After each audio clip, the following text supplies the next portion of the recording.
Erga suas mãos, vamos agradecer ao Senhor. Pai, obrigado. Pai, obrigado. Pai, obrigado. Pai, obrigado.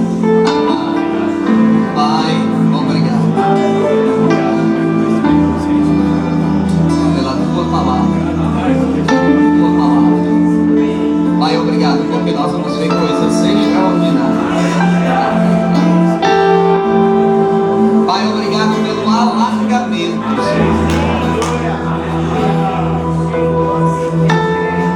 Eu vejo paredes quebradas para se alargar. Paredes quebradas para se alargar. O fundamento já foi colocado. E o que determina a altura do edifício é o fundamento que foi colocado. E o fundamento foi colocado para muitos andares. Oh, aleluia. Oh, aleluia. Você pode sentar, obrigado, gente. Eu queria passar um vídeo aqui antes de eu ministrar, porque eu estava falando com o pastor Zé Roberto e esse tem sido dias maravilhosos aqui. Eu me lembro que eu vim aqui para um evento e eu e o pastor Zé Roberto conversamos um pouco sobre a escola de ministros, sobre essa direção no coração dele para a escola de ministros. E a escola chegou e eu quero dizer uma coisa para vocês: vocês estão no meio de um fluxo. Amém? De uma palavra que Deus deu há 8 anos atrás ao pastor Bud. Deus deu uma palavra há 8 anos atrás ao pastor Bud, 8, 9 anos atrás ao pastor Bud, sobre um tempo de aceleração, onde coisas iriam acontecer de uma forma muito sobrenatural. Aí passaram-se algum tempo, o pastor Bud foi para o céu, o apóstolo Luto assumiu a liderança do ministério, mas assim como ele recebeu do pastor, aquela palavra foi confirmada para ele no ano passado, e na reunião de pastores desse ano, ele nos deu uma palavra sobre duplicar aquilo que nós já temos. E nós agarramos aquela palavra e nós estávamos com aquela palavra sobre o tempo de aceleração, agarramos aquela palavra que Deus estava dando para o apóstolo Luto. E Mama Jen, ela foi esses dias, ela estava esses dias nos Estados Unidos, na igreja de...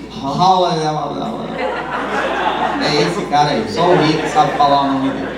E ela estava lá na igreja dele e de repente ele vem, para e fala: olha, eu preciso falar algo para você. Há um tempo de aceleração que está vindo sobre a sua vida e sobre ministério.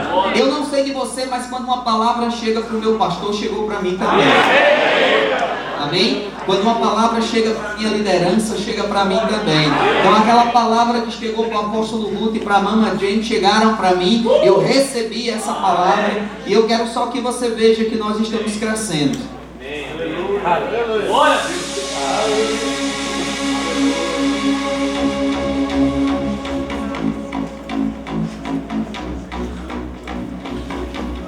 O Ministério Verbo da Vida tem alcançado o Brasil e as nações com a palavra da fé e o amor. Seus fundadores, os missionários Bud e Jen Wright, chegaram ao Brasil em 1983, seguindo o mandado divino: vá e leve a minha palavra para libertar o meu povo. Eles a trouxeram, iniciaram igrejas e escolas bíblicas. Milhares e milhares de pessoas tiveram a sua vida transformada por causa do conhecimento da palavra de Deus. O apóstolo Bud apregou até o seu último dia de vida nessa terra, levantando e treinando centenas de ministros, assim como aquele que foi o seu braço direito por 2 décadas e hoje é o presidente do ministério, apóstolo Guto Emery. Quando Guto fala uma coisa, é como eu falo. Amém. Aleluia. Então, seu novo apóstolo.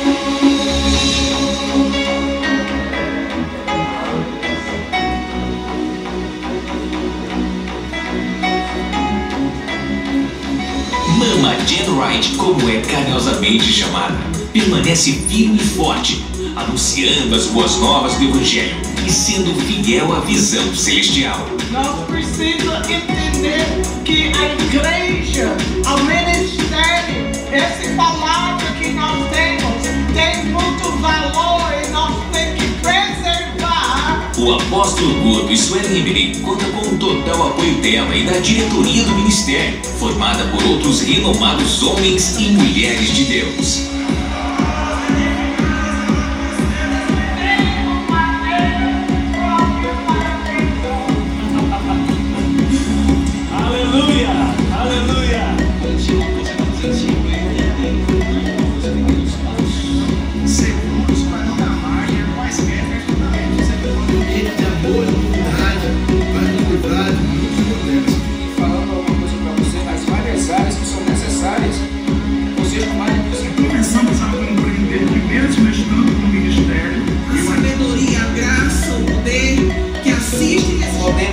Perceber a dimensão espiritual ou o reino. Atualmente, são mais de 300 igrejas Verbo da Vida no país e mais de 20 em outras nações.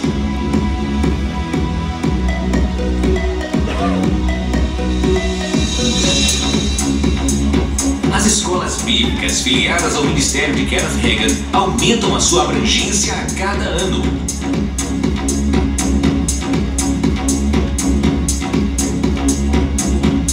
O Centro de Treinamento Bíblico Rema já graduou mais de 25 mil pessoas somente no Brasil.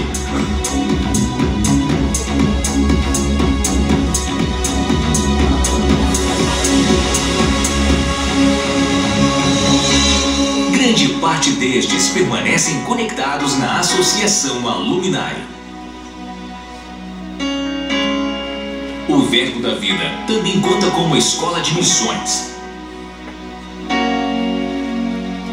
Várias escolas de ministros e dezenas de centros de cura em funcionamento. Já são mais de 10 unidades da Escola Rema em penitenciárias brasileiras. Isso mesmo, o Rema tem entrado nos presídios. A escola tem levado a palavra de Deus acompanhada de amor e paz, possibilitando a verdadeira libertação mesmo atrás das grades. É uma grande obra social alcançando também as famílias dos apenados. Nossas igrejas também têm levado o amor de Deus através de diversas ONGs e trabalhos sociais, assistenciando famílias carentes, órfãos, viúvas, idosos e dependentes químicos. Além de inúmeros trabalhos de evangelismos nas praças, de casa em casa, universidades, hospitais e presídios. Na internet, o portal verbodavida.com e o Verbo App abençoam outras milhares de pessoas online. São milhares de acessos diariamente. A editora Rema Brasil Publicações já lançou mais de 50 títulos de renomados autores da fé, abençoando tremendamente o corpo de Cristo. Deus tem feito grandes coisas através deste ministério, o qual zela pela integridade e pelas crenças e valores inegociáveis que o respaldam. Como fé, unidade, amor, excelência, a firmeza doutrinária e o fervor de espírito, com um coração para servir e edificar pessoas, propagando uma vida abundante de alegria e paz. Assim, continuaremos falando as mesmas coisas e correspondendo a esse grande legado de libertar com a verdade. Ministério Verbo da Vida. Você faz parte desta visão. Aleluia! Glória a Deus!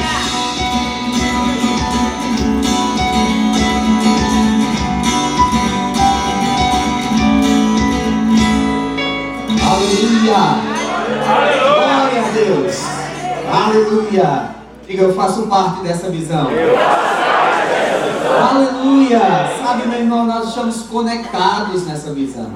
E isso é maravilhoso. E eu quis passar esse vídeo hoje à noite Esse vídeo está desatualizado, porque nós estamos crescendo numa velocidade tão grande. Nós já ultrapassamos muito o número de igrejas. Eram 300 e poucas ali, nós já temos 379 igrejas, muitos mais centros de treinamentos. Nós temos, a editora já lançou mais de 70 títulos. Nós estamos crescendo de uma forma, como Deus nos falou, de uma forma acelerada.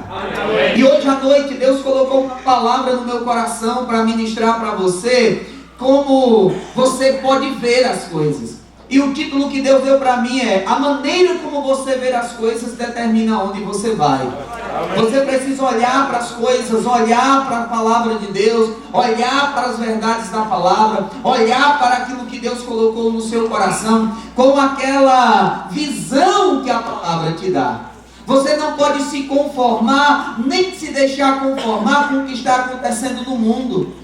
Você não pode deixar a cultura ou qualquer outra coisa determinar aonde você vai. A palavra de Deus é quem determina aonde você vai. Agora é importante nós estarmos ouvindo isso constantemente. Eu sei que você está numa igreja Palavra da Fé. Eu sei que o pastor Zé Roberto e todos os outros ministros pregam sobre essas verdades, mas é importante você ouvir essas verdades uma vez, mais outra vez, outra vez, outra vez, outra vez, outra vez. Isso vai nos impulsionar.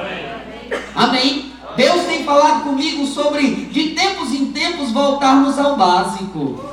Aquelas verdades que transformaram as nossas vidas. Agora tem outras coisas que precisam ser acrescentadas para a construção. Uma casa não se faz somente com a fundação. Você coloca a fundação, trabalha duro na fundação, mas aí vem a hora de construir. Amém? De levantar sobre aquela fundação. Sabe, meu irmão, Deus está nos levantando sobre o fundamento da palavra, sobre aquilo que a palavra tem para nós. Agora, se você puder abrir a sua Bíblia no Salmo 119, versículo 130. O Salmo 119, versículo 130, diz assim: a revelação das tuas palavras esclarece e dá entendimento. Salmo 119, versículo 130. A revelação das tuas palavras esclarece e dá entendimento. O que é revelação? É aquilo que Paulo estava orando em Efésios, capítulo 1, a partir do versículo 16. Paulo disse: olha, eu estou dando graças a Deus, eu estou me colocando diante de Deus, orando por você, para que você receba o espírito de revelação e sabedoria no pleno conhecimento dele. Revelação e sabedoria, eu sempre achei que era a mesma coisa, mas revelação e sabedoria são duas coisas diferentes. O que é revelação? É aquela palavra sair da sua cabeça e cair no seu coração. É aquele rapaz que aceitou Jesus, escreveu para a mãe, dizendo: mãe, aceitei Jesus como Senhor da minha vida, agora eu sou crente, agora minha vida mudou. E a mãe escreveu para ele de volta, dizendo: filho, isso não é para você, tira isso da sua cabeça. E ele escreveu mais uma vez, dizendo: não tem mais jeito, desceu para o coração. Sabe, meu irmão, a palavra quando cai dentro de você, a palavra quando vem para você como revelação, quando ela cai dentro do seu espírito, quando ela te ilumina, ninguém pode te segurar. Amém. Glória a Deus. Ela começa a trabalhar ao seu favor. Agora, se você for lá em Abacuque capítulo 2, Abacuque capítulo 2, no versículo 2 e 3, você vai ver Deus falando com o profeta Abacuque. Deus falando com ele sobre a importância de ver não somente aquilo que está diante dos seus olhos, mas ver aquilo que a palavra tem colocado diante de você. Talvez você não seja tão velho como eu, só quem é assim mais, passou dos 40 vai lembrar do que eu estou dizendo, mas nós tínhamos um desenho na TV quando eu era criança, chamava Thundercats. Quem não levante a mão, construir sua idade, deixa que sou eu aqui, né? Mas eu já passei dos 40, aí você diz: pastor, eu não acredito, é porque Deus tem me conservado. E aí que esse desenho, Thundercats, E o líder dos Thundercats, o Lion, tinha uma espada. E quando ele não conseguia ver uma coisa, ele dizia: espada justiceira, me dê a visão além do alcance. E ele colocava a espadazinha na frente dos olhos e ele conseguia ver aquilo que ninguém mais estava vendo. Sabe, meu irmão, eu e você não somos o Lion, eu e você não temos a espada justiceira, mas eu e você temos a palavra de Deus. E a palavra de Deus nos mostra aquilo que nós temos. A palavra de Deus nos mostra o nosso futuro. Eu me lembro uma vez, eu estava num lugar e uma mulher falou: olha, eu quero ler a sua mão. Eu disse: pode ler, agora depois eu vou ler a sua. Ela disse: que é isso, rapaz?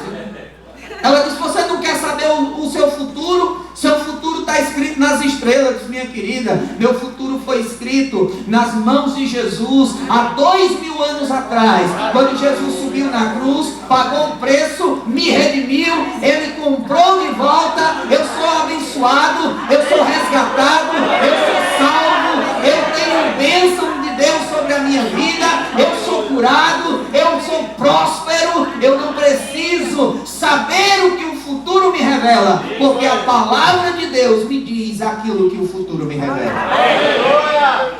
A palavra de Deus diz que Deus é aquele que tem planos ao meu respeito. Lá em Jeremias capítulo 29, 11, diz: eu sei os planos que tenho a vosso respeito, planos de bênção e de paz.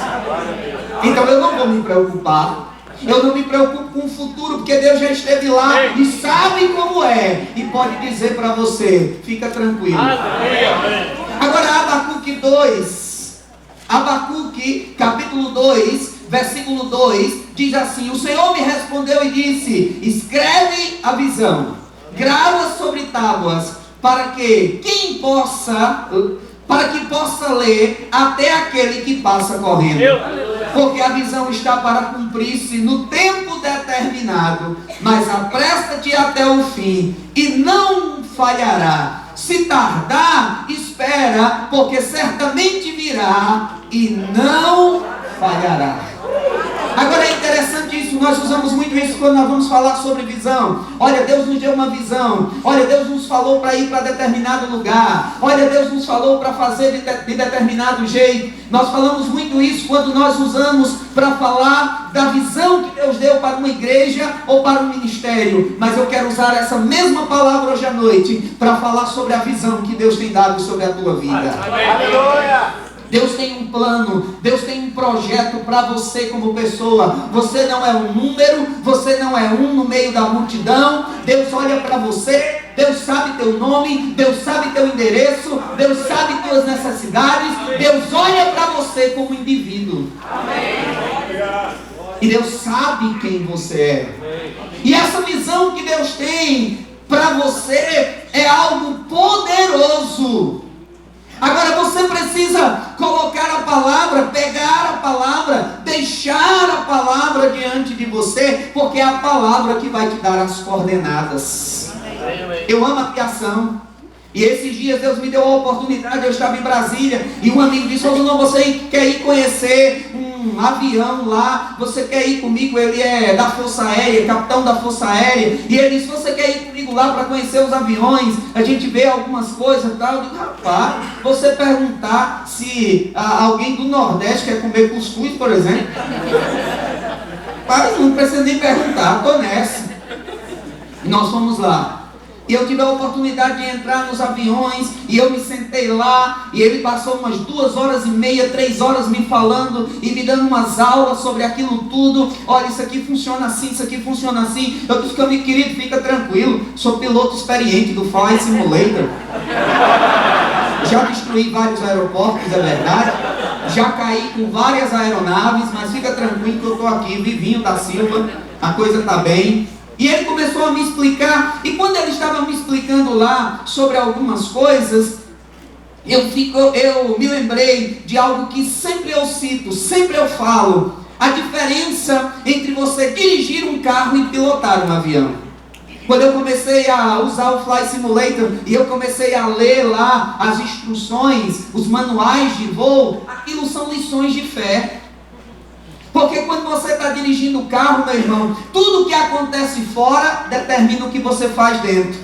Você precisa prestar atenção fora para poder ter os procedimentos dentro. Se tem um buraco, você precisa frear. Se tem um caminhão na frente, você precisa ir com cuidado. Você precisa ter um maior cuidado com as coisas. Mas quando você está pilotando um avião, é diferente. É o que acontece dentro que determina o que você faz fora. Sabe, as aeronaves modernas não dá para pilotar no visual. Não dá para pilotar olhando as coisas. Você precisa confiar nos instrumentos. Amém? E tem um instrumento lá que você coloca as coordenadas de onde você vai. O maior acidente aéreo do Brasil que aconteceu foi um voo entre Belém e Marabá, ou entre Marabá e Belém. O voo saiu de Marabá e ia para Belém. E na hora de colocar as coordenadas, o piloto colocou as coordenadas erradas. E ele perdeu a proa de Belém. E ele se perdeu sobre a selva amazônica. E ele começou a dar voltas, a dar voltas, a dar voltas. E ao invés dele voltar para Marabá, ou fazer contato com outros pilotos para corrigir o erro, ele se manteve no erro, até que acabou o combustível e aquela aeronave caiu no meio da selva amazônica. Aquele foi um dos maiores desastres aéreos da história da aviação brasileira. Aquele desastre, várias pessoas não morreram, mas aquilo foi complicado demais porque aquele piloto cometeu um erro. Qual foi o erro? Deixou de considerar as informações e tentando andar no que ele podia ver, no que ele podia enxergar. Mas sabe, meu irmão, você a 30 mil pés, a 12 mil pés, a 14 mil pés, você não consegue ver nada, somente o horizonte azul. Mas você olha para dentro e os instrumentos estão dizendo, está chegando, está chegando, está chegando. Sabe, meu irmão, você pega aquelas coordenadas, coloca no avião, e aquele lugar que você coloca as coordenadas, você trava. Agora aquelas coordenadas são colocadas e você trava, não tem como ela sair, e você sai de São Paulo para Campina Grande. E aí você já está pertinho de Campina Grande, e quando você vai chegando, você precisa começar a baixar a aeronave para poder se alinhar com a pista para pousar.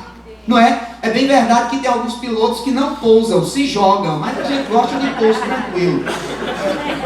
E aí aquele piloto, ele começa a fazer todos os procedimentos. Agora pensa comigo, ele não está vendo a cidade, ele não está vendo a pista, ele não está vendo nada que diz que ele está chegando, mas dentro está dizendo, está chegando, está chegando, está chegando, está chegando, vai em frente, está chegando. Começa a fazer os procedimentos, e ele começa a baixar a aeronave, ele começa a liberar o trem de pouso, ele começa a alinhar a aeronave com a cabeça da pista para poder colocar ela no chão. Ele não vê nada, mas dentro está dizendo, está chegando.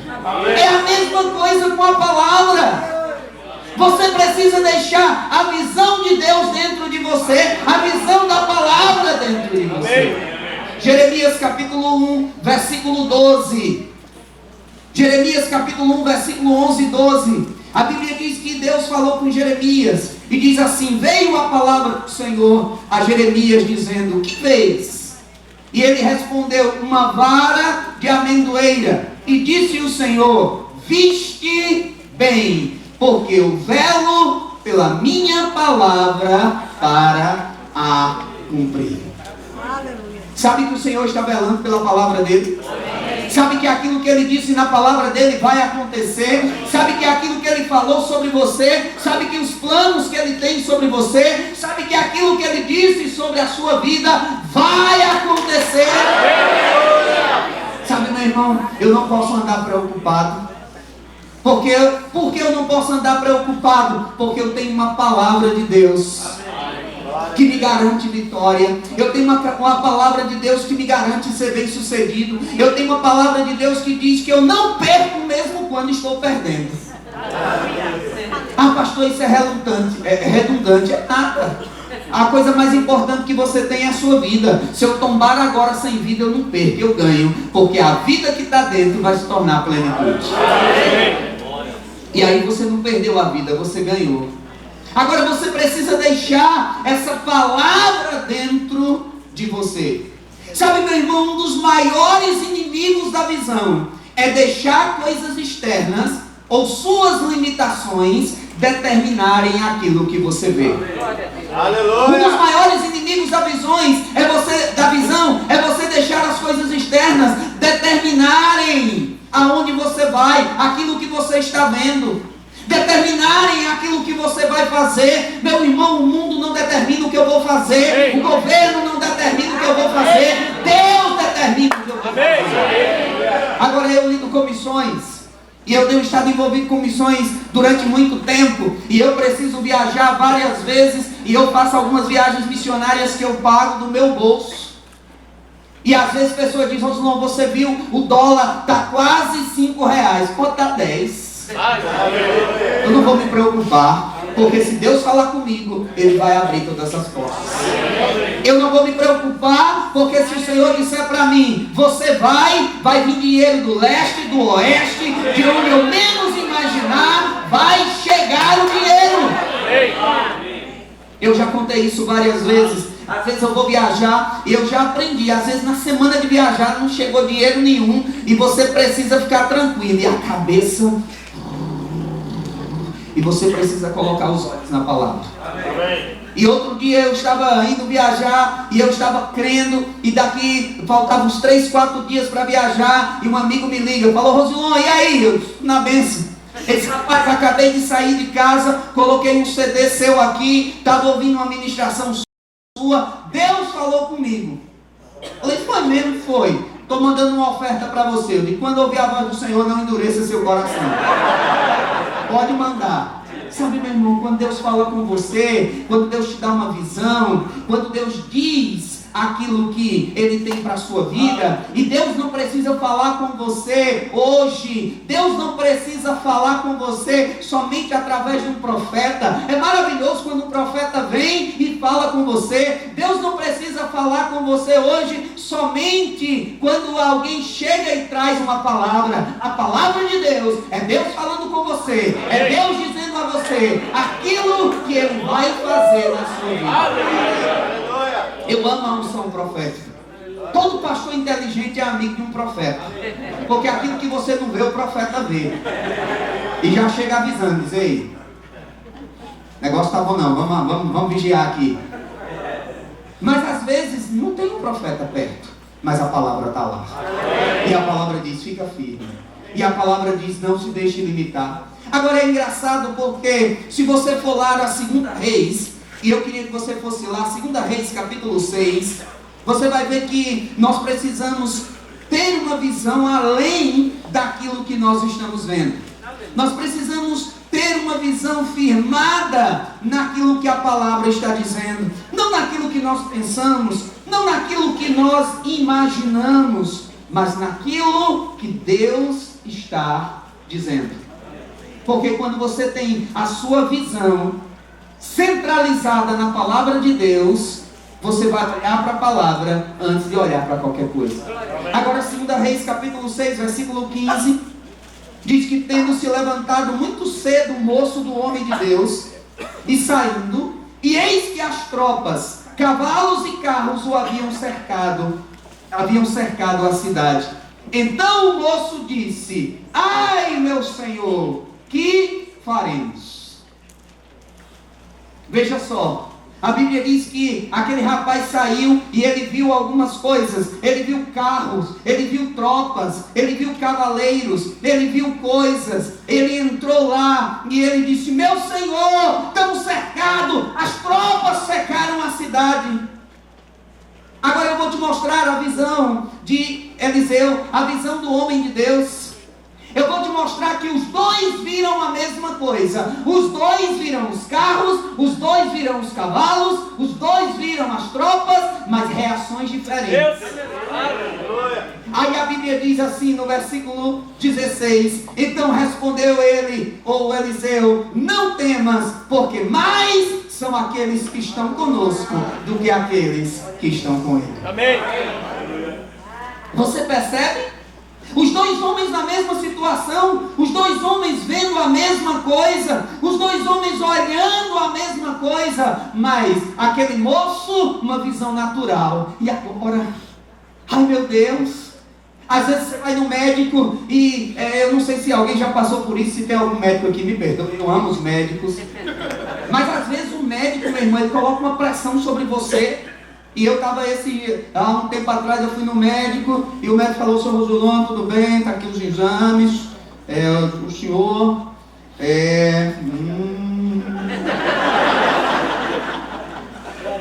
Aí você...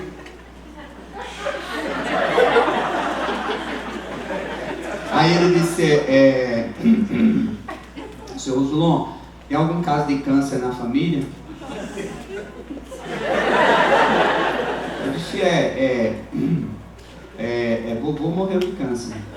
Falou. Eu disse: mamãe também morreu de câncer.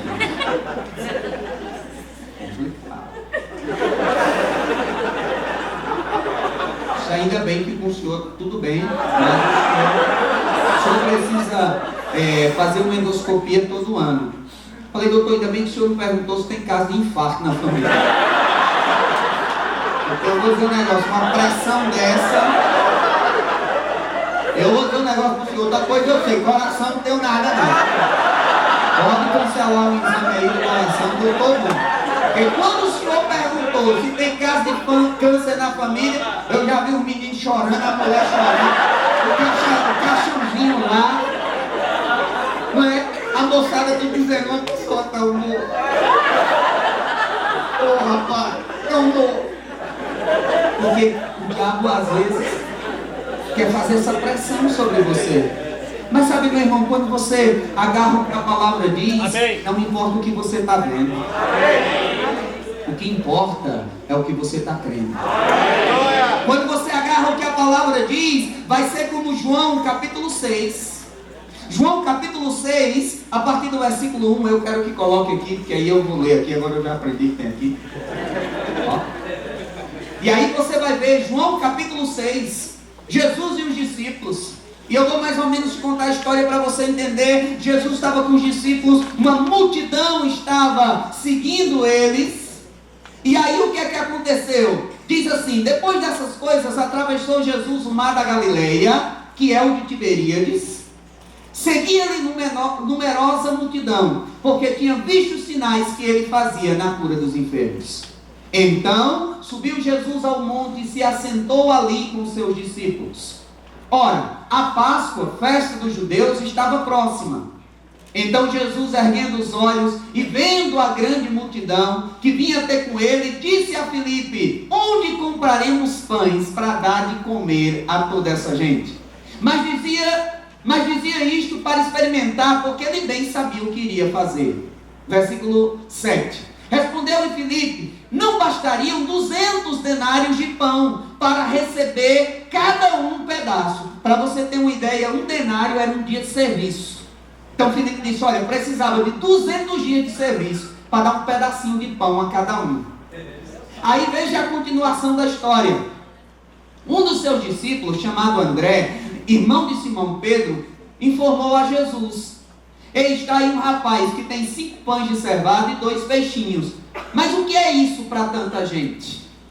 Sabe, meu irmão, segura aí para eu explicar isso para você. A Bíblia diz que Jesus estava com os discípulos, surgiu uma necessidade. A Bíblia diz que Jesus colocou para eles aquela necessidade. E Filipe, que estava falando uma verdade, ele disse: olha, nós precisamos de 200 denários para comprar pão para todo mundo. Vai dar só um pedaço para cada um. Olha, eles estavam vendo a mesma coisa, a mesma situação. Mas você vai ver que Jesus tem uma visão diferente de Filipe.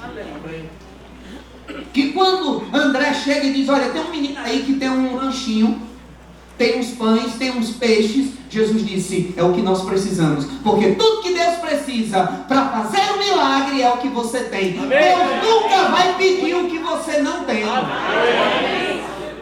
Amém. Quando Deus diz para você faça algo, é porque você pode. Amém. Deus não vai dizer para você fazer algo que você não pode. Porque se Ele pede para você fazer uma coisa e você não pode, Como é que vai ser? Mas ele diz algo que é possível você fazer. Mas quando você faz, você destrava. Às vezes aquilo que você está fazendo é algo que vai destravar. Às vezes aquilo que você está fazendo é algo que vai romper. Às vezes aquilo que você está fazendo é algo que vai produzir um milagre. Mas você mesmo fica pensando, rapaz, não dá, eu não posso, como é que vai ser isso? Aí Deus diz, faça. Amém? Eu sempre gosto de patrocinar algumas pessoas no Rema e na escola de ministro. E eu estava mantendo uma pessoa no Rema. E eu disse à minha esposa, amor, ano que vem nós vamos manter 2 pessoas. E ela disse, amor, a gente pode. Eu digo, é justamente porque não pode que eu vou manter. É para eu quebrar o diabo na emenda. Porque ele está dizendo para mim que eu não posso. E eu vou mostrar para ele que eu tudo posso naquele que me fortalece. Então segura a onda aí que eu vou quebrar ele e é agora. Sabe, meu irmão, Deus abre portas onde não tem portas. Aí aquele homem chega lá, aí a Bíblia diz, versículo 10, disse-lhe Jesus, fazei o povo assentar, pois naquele lugar havia muita relva. E assentando-se, pois, os homens, em número de quase 5.000. Então Jesus tomou os pães, e tendo dado graça, distribuiu entre eles, e também igualmente os peixes, quanto queriam. E quando já estavam fartos, disse Jesus aos seus discípulos, recolhei os pedaços que sobraram, para que nada se perca. Assim, pois, o fizeram, encheram todos os cestos de pedaços dos 5 pães de cevada que sobraram daqueles que haviam comido. Agora veja só, tinha 5 pães, uns peixinhos. Jesus disse, o que é que você precisa? Deus disse, os discípulos disseram, nós precisamos de muito alimento. Jesus disse, tudo que nós precisamos está aqui. Orou, deu graças, confiou no Senhor. Agora eu fico imaginando Pedro cortando pão, partindo pão e colocando pedaços no cesto para distribuir. Eu fico imaginando André com um pedaço de peixe. E André diz, Pedro, o que é isso? Teu pão é grande, né? E Pedro dizendo, cara, se tu tivesse fatiando um tubarão, já e come um pedaço de peixe. Sabe, meu irmão, você pode imaginar isso. Você pode imaginar eles quebrando o pão, cortando o pão, o outro cortando o peixe, e sobrou ainda 12 cestos, porque o meu Deus e o seu Deus, Ele é um Deus que tem uma visão grande. Ele não é El Bendito, Ele é El Shaddai, Ele é todo poderoso.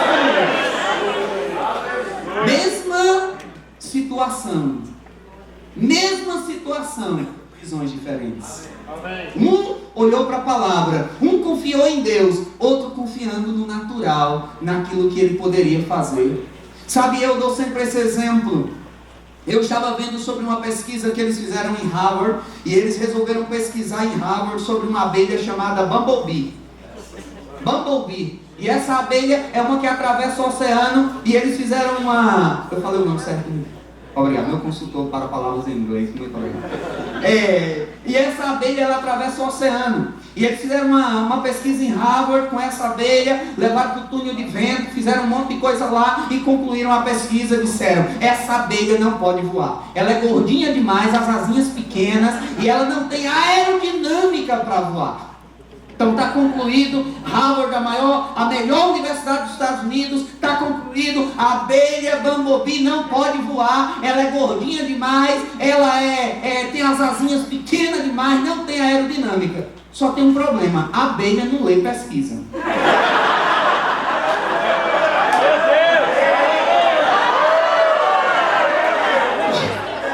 que é que vai mudar na vida da Bumblebee, Harvard dizer que não pode voar? O que é que vai mudar na nossa vida? Alguém dizendo...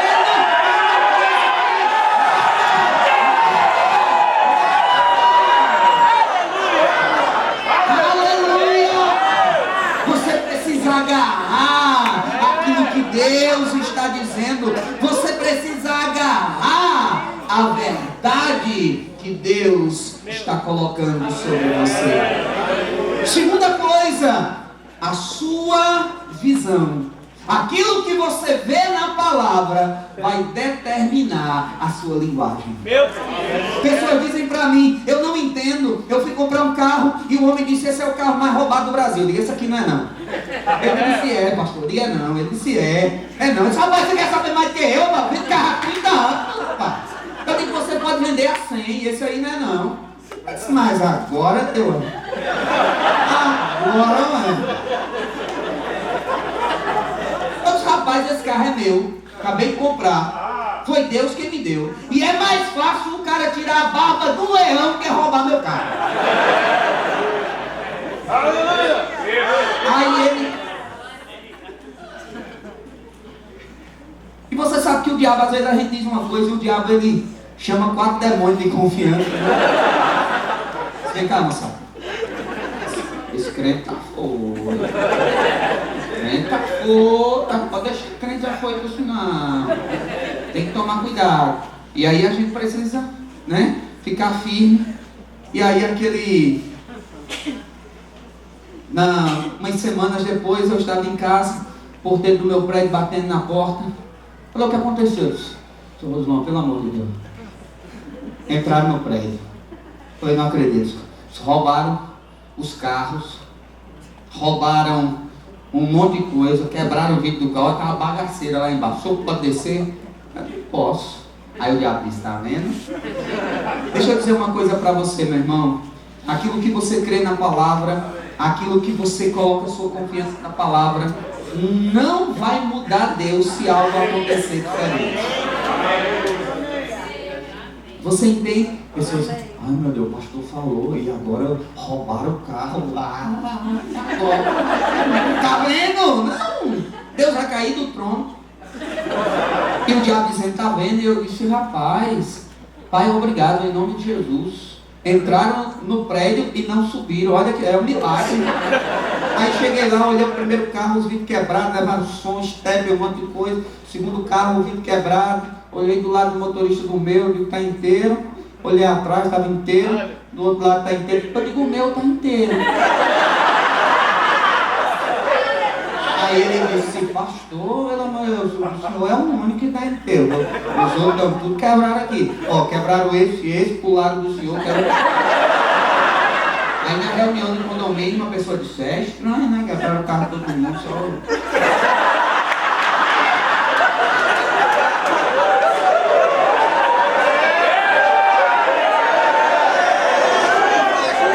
Eu falei pra ele: rapaz, paga pela tua incredulidade. Tô crendo em Deus, rapaz, para me guardar. Você precisa colocar a sua confiança. Se você for lá para Números capítulo 13, você vai ver a linguagem dos espias. Você vai ver que 10 espias tinham uma linguagem de que não podemos, de que somos fracos, de que somos isso, de que somos aquilo. Aprende isso que eu vou te ensinar essa noite. Quando o diabo pode afastar você de Deus, ele quer que você se aproxime de Deus da forma errada. Porque você se aproximando de Deus da forma errada, ele vai causar tanto prejuízo como se você tivesse afastado dele. E às vezes a forma errada é aquilo que nós estamos falando. Às vezes a forma errada é porque nós estamos usando uma linguagem que não está em linha com a visão que nós estamos crendo. Meu irmão, deixa a tua boca alinhada com a palavra. Deixa a tua boca alinhada com aquilo que a palavra diz. Mesmo diante das circunstâncias. Amém? Agora nós precisamos ter equilíbrio, porque nossas palavras devem estar alinhadas com a palavra de Deus, mas nossas ações também. Aleluia. O problema é que às vezes nós falamos, mas não agimos. Eu me lembro uma vez nós íamos fazer uma cruzada e estava querendo chover e nós falamos: vamos orar, não vai chover, amém, não vai chover, todo mundo vamos lá. Aí oramos, aí terminou a oração, pegando o guarda-chuva e vamos lá.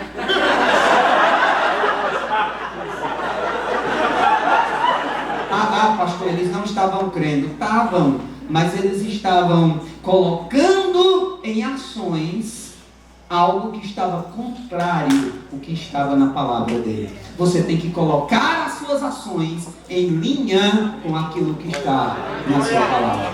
Veja Atos capítulo 12. Veja o que diz lá, Atos capítulo 12. Aleluia. Atos capítulo 12, versículo 1. Diz: por aquele tempo, mandou o rei Herodes prender alguns da igreja para os maltratar, fazendo passar a fio de espada a Tiago, irmão de João. Matou. Vendo isso ser agradável aos judeus, prosseguiu prendendo também a Pedro. E era o dia dos pães asmos. Tendo feito prender, lançou-o no cárcere, entregou a 4 escoltas de soldados, cada um para o guardá-lo, tencionando apresentá-lo ao povo depois da Páscoa. Pedro, pois, estava guardado no cárcere, mas havia incessante oração a Deus por parte da igreja. Quando Herodes estava para apresentá-lo, naquela mesma noite, Pedro dormia entre 2 soldados, acorrentado com cadeias, e sentinelas guardavam a porta do cárcere. Eis, porém, que sobreveio um anjo do Senhor, e uma luz iluminou a prisão. Tocando ele no lado de Pedro, despertou, dizendo: levanta-te depressa. Então as cadeias caíram das mãos. Disse-lhe o anjo: cinge-te e calça as sandálias. E ele assim o fez. E diz mais: põe a capa e me segue. Agora eu quero que você entenda isso, meu irmão. A sua linguagem pode trazer o seu Pedro para você. Amém? A Bíblia diz que Tiago foi morto, a igreja estava orando, a igreja estava buscando a Deus com relação a Pedro, a igreja estava orando e Deus fez um milagre. Agora nós vamos ver na continuação da história que algumas pessoas não estavam crendo, porque se você continua lendo a história, você vai ver lá que a partir do versículo 12, diz que Pedro, ao ver que estava livre, ele foi para a casa de Maria, mãe de João. Quando ele chegou, ele bateu no portão. Uma menina chamada Rode veio atender. E quando Pedro disse: sou eu, Pedro, ela ficou tão emocionada que correu lá e disse: gente, olha, Pedro está aí. Olha, Pedro foi livre. E as pessoas dizendo: oh meu Deus. É assim, essa alegria toda é de novo convertido. Eu também já fui assim. Oh meu, essa hora Pedro é morto. Oh meu Deus, vai ver que até o anjo já estava querendo até em fantasma. E a Bíblia diz que Pedro insistia. E quando Pedro entra, eles percebem que era ele mesmo. Sabe, se você perguntar aos pastores, isso já aconteceu. Você ora com uma pessoa e a pessoa depois diz: pastor, pelo amor de Deus, eu falo um negócio pro senhor, você fala um negócio pro senhor, pastor, aquela oração que nós oramos, aquele negócio que nós oramos, aquela oração que nós oramos, deu certo, aconteceu. Não era para dar certo, não. A gente orou para quê? Só para cumprir tabela? Já basta o Vasco. Não, desculpa. Desculpa. Eu não queria fazer a piada, mas não resisti. Então, você precisa alinhar a sua linguagem com a visão que você tem. Sabe, meu irmão, é importante você colocar essa linguagem da fé na sua boca. Agora, não somente a linguagem da fé, porque muita gente está repetindo as coisas como papagaio. Senhor, meu pastor, nada me faltará. E aí, meu irmão, estou alegre.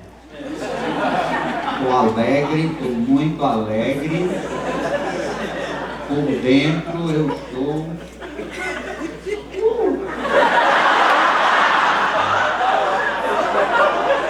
Porque a minha alegria é interna. Aleluia. Olha, eu estou numa feliz... Meu irmão, você está crendo, pastor?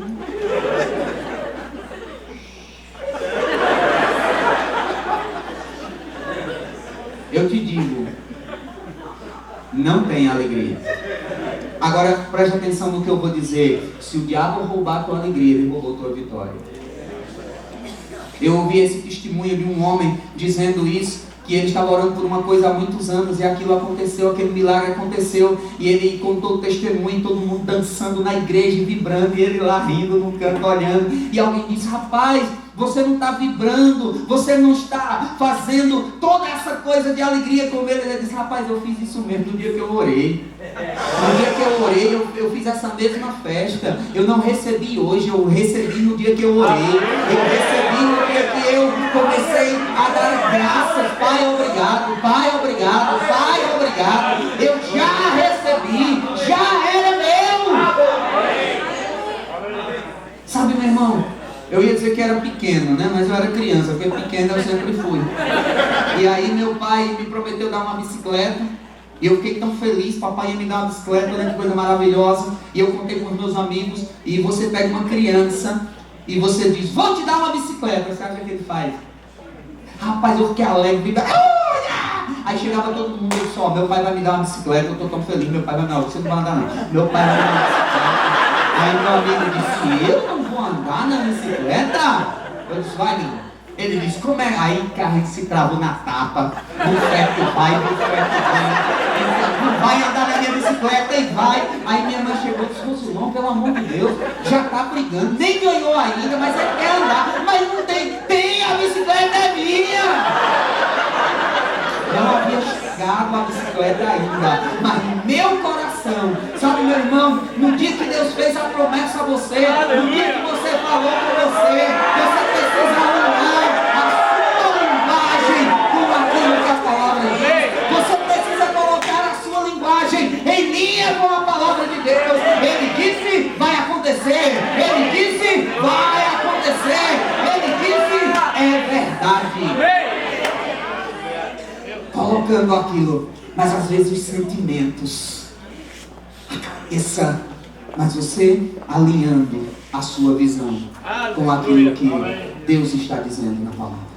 Porque quando você alinha a sua visão com aquilo que Deus está dizendo na palavra, seus sentimentos vão se levantar, mas você precisa trazer os seus sentimentos em linha com a palavra de Deus. Aleluia! Sabe, meu irmão, há uma coisa, e eu quero falar com você.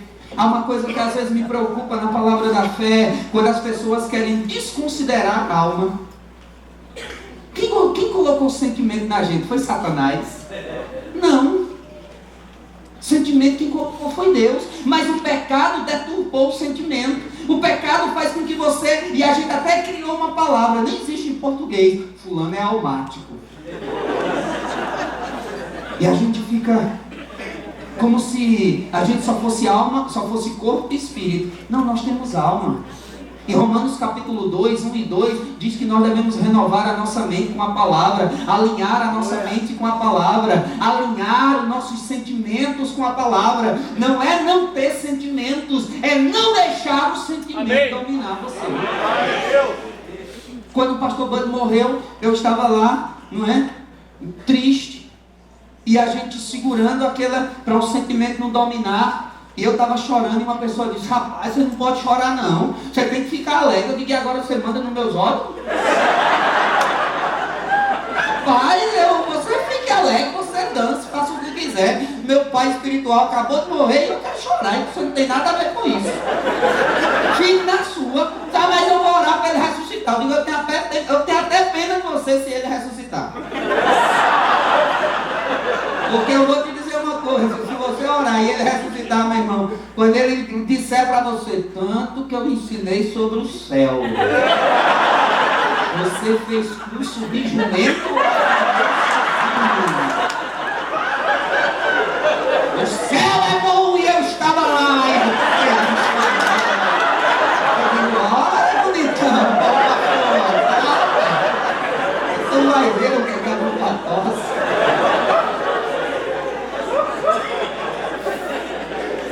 Meu irmão, nossos sentimentos têm que ficar alinhados com a palavra.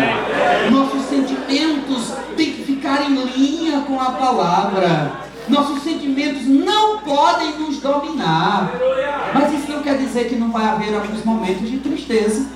O parente morre, sabe? Eu não sou psicólogo, mas eu ficaria preocupado. Um parente morre de alguém feliz da vida. Sai, eu tô tão feliz que ele morreu. Quem é essa? Mamãe. Oh, alegria, mamãe. Olha lá.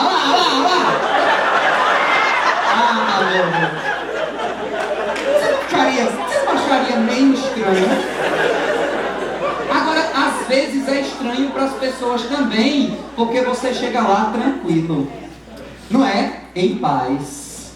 E as pessoas, meu Deus, e você tranquilo.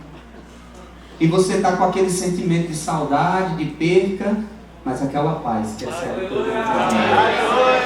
E todo mundo dizendo, mas você não estou desesperado, eu sei para onde ele foi, eu sei onde ele está, eu sei que ele está nos braços do Pai, eu sei que ele agora está na plenitude da vida que havia dentro dele. Não estou dominado por isso. Há um sentimento de tristeza porque ele morreu, há um sentimento de saudade porque eu não vou ver mais, mas esse sentimento não me domina. Glória a Deus. Mas ele vai passar por você. Agora cabe a você dominar essas coisas. O problema é que a gente é igual Pedro. Jesus disse, Pedro, chega cá para eu lavar teus pés. Pedro disse, lava não, meu pé você não lava. Jesus disse, pois se eu não lavar seus pés, eu não tenho nada com você. Se tu lava minha cabeça, me dê banho, ó.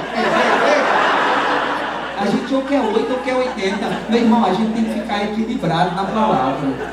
Amém? Então a nossa visão, a visão da palavra vai determinar não somente a nossa linguagem e os nossos sentimentos, mas vai determinar o nosso destino. Amém? O nosso destino. Agora Josué capítulo 14. Queria que o grupo de louvor viesse aqui. Josué capítulo 14, eu vou encerrar com isso. Josué capítulo 14. Aleluia, Deus é bom. Diga, nós temos um destino. Eu não sei de você, meu irmão, mas eu tenho um destino. Eu estou indo para o céu. E eu vou te dizer uma coisa, nos últimos dias que eu tenho aqui, eu já contei os meus dias para trás e eu estou contando os meus dias para frente. Há uma promessa na palavra sobre quantos anos eu posso viver. E se Jesus não voltar nos próximos 40, 50, 60 anos, eu quero viver na plenitude aquilo que Deus me deu. Minha confissão é, eu não vou um dia antes nem um dia depois. Eu vou cumprir os meus dias aqui nessa terra. Mas eu quero dizer uma coisa para você, eu vou dar trabalho ao diabo. E diz aqui em Josué capítulo 6, capítulo 14, versículo 6.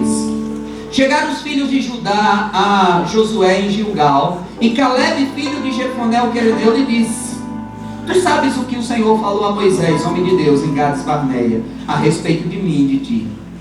Tinha eu 40 anos quando Moisés, servo do Senhor, me enviou de Gades Barneia para espiar a terra, e eu lhe relatei conforme o que sentia no meu coração. Agora segure aí. Josué havia conquistado boa parte da terra. E Caleb já estava com 85 anos e Josué também já estava com uma idade avançada. Eles eram contemporâneos. E aí Josué, para ajudar um amigo, porque quando a gente ama uma pessoa, a gente quer ajudar. Isso é normal. E Josué disse: rapaz, Caleb foi comigo, Caleb lutou junto comigo. E eu vou fazer o seguinte, ainda tem muitas cidades fortificadas. E a promessa que Deus deu a Caleb é para as cidades fortificadas. Mas eu vou colocar ele aqui num lugar bom. Mas, meu irmão, aprende isso. Quando você tem uma promessa de Deus, não há outro lugar para você a não ser no lugar que Deus te deu. Você não vai ser feliz em outro lugar. E Josué diz: Caleb, eu vou te ajudar. E Caleb diz: olha, você lembra, eu tinha 45 anos, quando eu fui à terra, eu relatei conforme eu sentia no meu coração. Não foi o que ele viu, foi o que ele cria no coração. E ele diz assim: mas meus irmãos que subiram comigo desesperaram um pouco. Eu, porém, perseverei em seguir ao Senhor meu Deus. Então Moisés naquele dia lhe jurou, dizendo: certamente a terra que puseste o teu pé será tua e dos teus filhos em herança perpétua, pois perseverastes em seguir ao Senhor. Deixa eu falar algo para você. Uma parte da minha família veio da Jordânia. E eles são descendentes de Ismael. E o meu pai nem sabe o que é muçulmano ou aliança. Meu pai não entende disso. Mas durante toda a minha vida, na minha casa, tem que dar bênção, pai. Bênção, pai. Beija na mão dele. A gente se beija. E toda vez que dava a bênção para o meu pai, bênção, pai, ele dizia: Deus te abençoe, que o Deus dos meus pais possa te abençoar e te prosperar em todos os teus caminhos. Aleluia. Isso é uma bênção sacerdotal. A mesma bênção que eu uso com os meus filhos. Bênção, pai, que o Deus dos meus pais possa te abençoar e te prosperar em todos os teus caminhos. Eu cresci ouvindo sobre a bênção que havia sobre Ismael. Aí eu me converti e eu fui abençoado 2 vezes. Porque Deus abençoou Ismael, mas Deus deu uma bênção sobre Isaac. E eu não sou abençoado nem por causa da bênção de Ismael, nem da bênção de Isaac, mas por causa da bênção de Jesus, que me alcançou. Você entende isso? Aí Caleb disse a Josué, olha Josué, Deus me deu aquela terra, Deus me deu aquela herança. Eis que agora, versículo 10, o Senhor me conservou em vida como prometeu. 45 anos desde que o Senhor me falou aquela palavra a Moisés, andando em Israel ainda no deserto. Agora já sou de 85 anos. Estou forte ainda como no dia em que Moisés me enviou. Qual era a minha força naquele dia, tal ainda é hoje para a luta, tanto para sair à guerra como para voltar dela. Agora, pois, dai-me o monte que o Senhor me falou naquele dia, pois naquele dia tu ouviste que lá estavam os amalequis, lá estavam as grandes e fortes cidades, mas porventura o Senhor não será comigo para os despojar como prometeu? E Josué abençoou e deu a Caleb, filho de Jefoné, Hebron por herança. Há um destino para você. Há um destino para você. O seu destino está além dessa terra. Aqui nessa terra, quando Paulo orou em Efésios 1, ele disse: eu oro para que você entenda o seu chamado. Eu oro para que você, na plenitude, conheça a sua herança. E eu oro para que você entenda o poder que está sobre você. Nós temos um chamado, uma herança, e o poder está dentro de nós. Nós temos um destino. Eu queria que